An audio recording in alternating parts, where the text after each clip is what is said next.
Nakipagpulong noong Martes ang bagong State Secretary ng Estados Unidos sa mga kinatawan ng Quad. Ito ay ang grupo ng 4 na mga bansang nababahala sa lumalakas na kapangyarihan ng China. Si Marjorie Quintos para sa report. Nanumpa si U.S. State Secretary Marco Rubio noong Martes, isang araw matapos ang inaugurasyon ni Pangulong Donald Trump. Noong Martes din, nakipagpulong si Rubio sa mga kinatawan ng tinatawag na Quad, isang samahan ng mga bansang US, Australia, Japan at India na kapwa nababahala sa paglakas ng China. Ayon sa mga manunuri, ang pulong na ito ng Quad ay hudyat na prioridad sa administrasyong Trump ang pagkontra sa China. Ito ay sa kabila ng hindi agarang pagpataw ng taripa ni Trump sa China, gayon din ng hindi pagbanggit ng bagong Pangulo na banta ang lumalakas na bansa.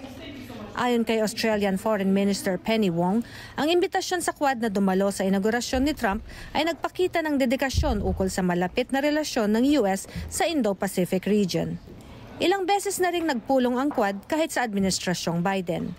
Focus ng grupo ang aktibidad militar at pang-ekonomiya ng Beijing sa Indo-Pacific. Lalo na ang sa South China Sea kung saan tinututulan ng mga kaalyado ng US ang territorial claims ng Beijing. Nangako rin ang grupo na isusulong ang kooperasyon ng 4 sa cybersecurity upang ingatan ang supply chains at kritikal na infrastruktura kabilang ang tinatawag na undersea cables.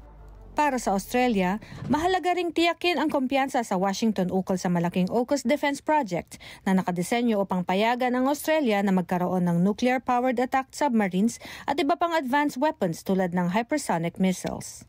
Samantala, tinuligsa ng China ang Quad bilang Cold War construct. Ayon sa Beijing, paiinitin lamang ng AUKUS Alliance Regional ang paramihan ng armas. Marjorie Quintos para sa Mata ng Agila International. Trusted, connected, on point.